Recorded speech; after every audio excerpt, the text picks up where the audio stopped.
Let's look at some real Fibonacci chart examples by applying them in different stock market situations. Starting off relatively simply. Here is a well-defined channel where price is steadily inclining upwards in an ongoing long-term uptrend. Since most channels won't be perfectly parallel, try to get the most stable trend line with the most defined swing points to form a trend line with the first two Fibonacci channel points. Then place point 3 on a swing point so that the other side of the Fibonacci channel also has lines running through past swing points. And although focus is mainly on the main channel, that range, with the lines from 0 to 1, there is also commonly attention around the 1.618 channel line. And sometimes other lines can become relevant as well. But those three are the main lines to watch in most cases, since they define the bulk of the channel. Then, when the channel is finally broken, you can see that even this strong sell-off will temporarily slow down at those channel extension lines beyond the 1 line. As price continues falling, take a look at the bigger picture to see if there are any major ranges. And in fact, there is one at this roughly $1 wide area. Lots of major reversals and continuations around this range in the past, concentrating plenty of trading volume. Now, as price enters this historic range that presents support now, it generally goes to a more neutral to bullish posture and tends to follow inclines along that channel extension line. Then we could also place a Fibonacci time zone, and that further highlights areas when support could be more active. Then, just like most Fibonacci tools and technical analysis, once price recovers and moves past that original context, in this case, the break of the upward channel, the channel lines are still relevant, but to a lesser degree, even though they do identify some resistance and support with swing points around the main channel many months later. Now, you may have noticed we didn't put the 3 points of the channel on the exact highs and lows that could have been chosen.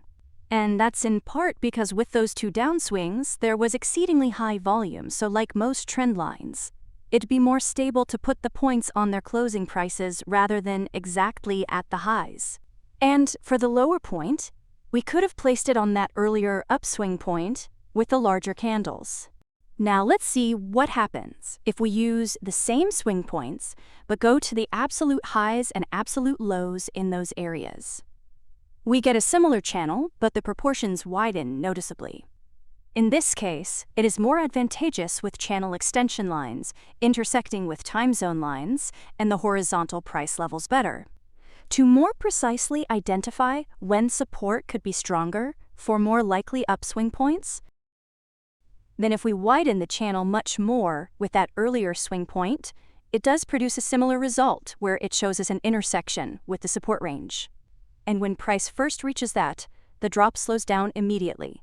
But we don't get intersections with later swing points. The next example shows a much steeper transition to a long-term uptrend. And on the way up, there is a defined incline developing from which we can base a Fibonacci channel on. Although this channel is a bit steeper, its proportions are quite moderate, not too wide or narrow. So the lines between 0 and 1 often identify minor swing points, as well as moderate ones. Then when price goes above and below this main channel, it tends to get overextended and reverses back towards the channel, almost like an oscillator. Now if we flip the channel, the top portion, as opposed to the bottom portion, has that downswing in the middle, which had above average volume.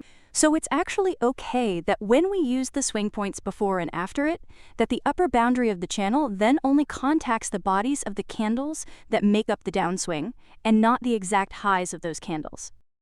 And placing the third point on the first major upswing point is preferred compared to the second, because the second one has a longer lower wick that would lower the channel boundary more and get less of a clean trend line. But in the end, it doesn't make that much of a difference, and we get similar results. So while there is some variation on how Fibonacci channels can be drawn, if they are just minor differences, like these cases, the end results won't be drastically different.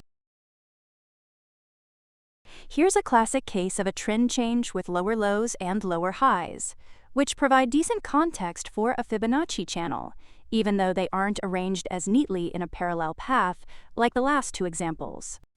As bullish momentum develops from the recent reversal range, a Fibonacci retracement can be added from the peak down to the most recent lows in that reversal range.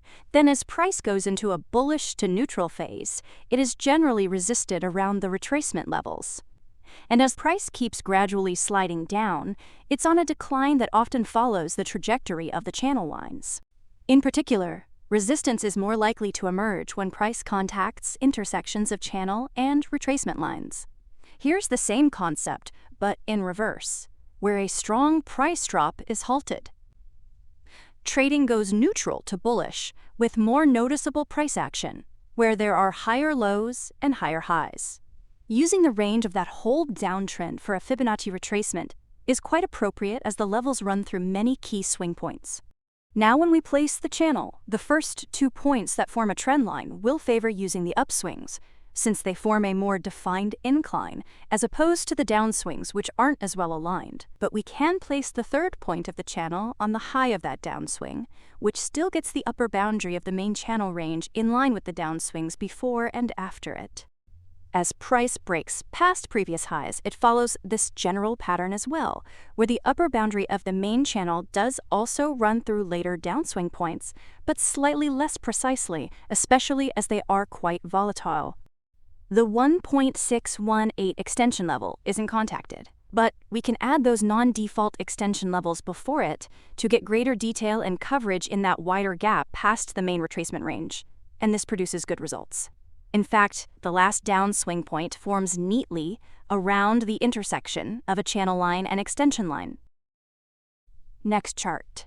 Price is sliding down and forms a very well-defined channel right before price flattens and makes a significant recovery. If we place a channel this way, it doesn't get any coverage upwards. So we must place the channel the other way so that the extension lines go upwards. And it is like the very first example where we are trying to balance getting a relatively parallel channel with the 3 points by trying to get as many swing points lined up as neatly as possible, while also trying to balance the proportions of the spacing to not be too wide or narrow. Since it is such a well-defined segment of the trend and relatively stable, the variations are not too drastically different, since the swing points don't have as wide of a variation compared to previous examples. With the addition of a Fibonacci retracement, we can get more detail on resistance, and the channel lines give us an idea of how price will drop when downswings form at retracement and extension levels. On the next chart, we have a major bearish acceleration that gets overextended. Price goes more neutral to bullish, and quite quickly, we have some very clean swing points to place a Fibonacci channel on, though the proportions will be quite narrow. And most of those channel lines between 0 to 1 will not be that useful, and more focus will be on the upper boundary at 1 and the later extension lines, especially as price steadily climbs higher. Then, if we try to place the element of time directly with a trend-based Fibonacci tool, using that last steep segment of the downtrend, it's not that useful for similar reasons, because of the relatively narrow spacing due to the short duration of that major bearish move. So we can place a regular Fibonacci time zone on the whole length of that steep downtrend portion that has no clear swing points besides the ones that begin and end it. Then for more detail, we can add another Fib time zone on that first upswing point, similar to what we did with the trend-based Fib time tool. And while not extremely useful, these time zone lines help identify areas when major events could happen in the uptrend, though in reality, they mostly identify minor swing points and moderate continuation areas. In comparison, the Fibonacci channel extension lines do quite neatly run through many key points in the current trend, especially the downswings that begin minor to moderate corrections that retrace and stabilize price.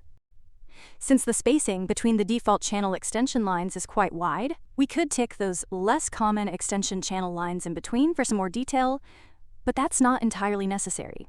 Another option for more detail is, of course, placing a Fibonacci retracement on the price range of the downtrend as well. And those retracement levels provide great complementary detail, since it's a horizontal feature alongside the vertical features of the time zone lines, and the diagonal feature of the channel lines, which brings in elements of both price and time.